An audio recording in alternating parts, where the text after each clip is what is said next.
This is Athena Stamos, and we're here at Comic-Con with a special edition of Star Cars. There's going to be 4 different screen-used Bond vehicles here. We've got exclusive access to look under the hood and sit in the driver's seat of these vehicles. Now pay attention, 007.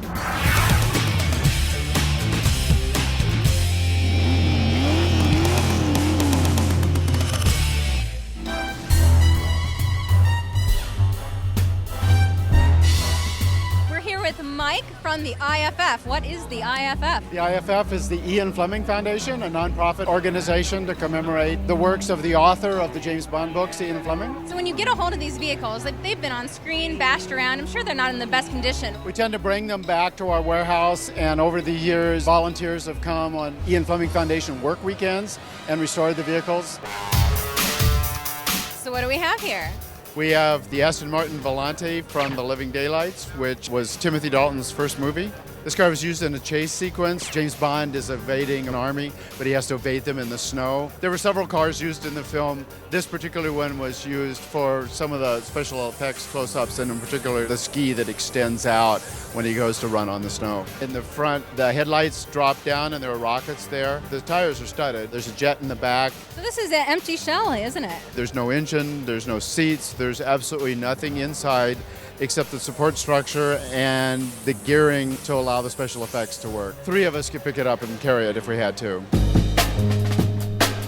We're here with Sarah, and she's going to tell us why we're here today. It's Bond's 50th anniversary, so we wanted to do something really special to commemorate that. We put together this gift set here. It's got all 22 of the Bond films on Blu-ray for the first time. And we also have a slot for Skyfall, so that when the set comes out, you can put it in and it all goes in one really nice collection. Thank you for that. Everybody loves the vehicles, so we wanted to bring the vehicles out for everybody to see. Everything is here. It's really cool.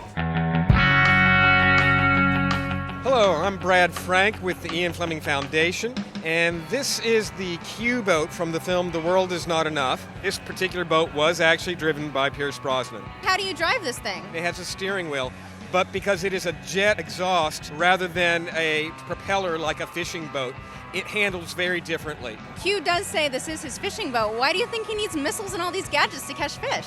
Well, I think he's going after some very big fish. We're here with Andy Smith, and he was involved with both the James Bond vehicles and Batman vehicles. Can you tell us about your involvement with the Q-boat in The World Is Not Enough? Well, at one point in the chase, the boat leaves the water and drives through a fish market and takes a few turns and heads off back to the water. Well, we built the 3-wheel driven boat. It actually rocked by radio control and hydraulics around the axis. It was just about squashing all the stuff that we had to get onto that tiny little boat. We had to get a chassis and the hydraulics and the burners and the fuels and everything else. It was, I think, probably the most dangerous thing we've ever built, actually. It was terrifying to drive, but always fun, isn't it?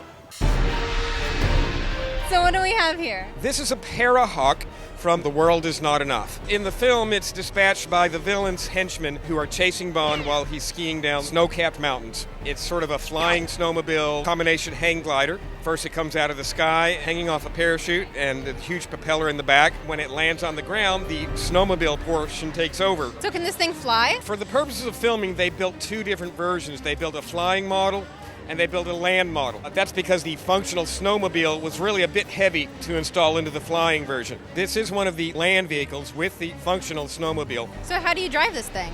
Well, it drives like a standard snowmobile. It has a handlebar, it has ski tracks. Theoretically, you could take this one out onto the snow and drive it. Was this built specifically for the film, or does it exist in real life?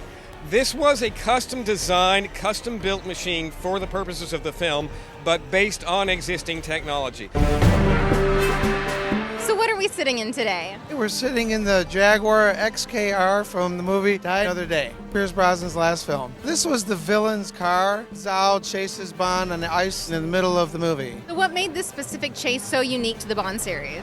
The Bond and the villain is pretty much evenly matched, and Bond has to adjust and deal with that. And it makes a really special scene unique to the series. This particular vehicle has the missiles that actually work in the front of the car. There are air tubes under the car that allow the missiles to be ejected by air. So they're filming Die Another Day in Iceland. It's super cold. Why would Zhao choose to drive a convertible? It is pretty crazy, but the convertible is fixed because of the weapon that is hiding in the car. is this Gatling gun that's sitting behind us. Pops out from between the seats, so it's a really neat surprise when the gun comes out. We were asked by the stunt department to make four-wheel drive versions of both the XKR and the Aston Martin Vanquish. It had to climb stairs too and had to go up and down the stairs in the Ice Palace. Well, that's got to be easier with a four-wheel drive car than trying to push it up with rear-wheel drive. So why did you swap engines in the Ice Chase Jag? Was that extra room used for the gadget? There were, and of course in the Jaguar, a lot of those gadgets were in front of the motor. We have everything coming through the grille. The Ford small block is the smallest V8 you can get, so we pushed it way under the dash to give us a better 50-50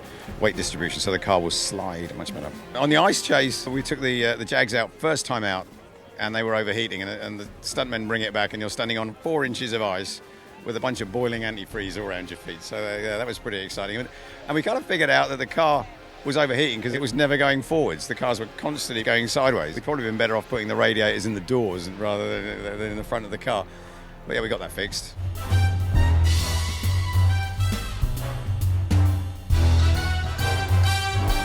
Part of the reason the James Bond movies have been so successful over the 50 years is wherever they can, they use real vehicles and full-on stunts. These vehicles celebrate that dedication, and that's why James Bond is so popular 50 years on.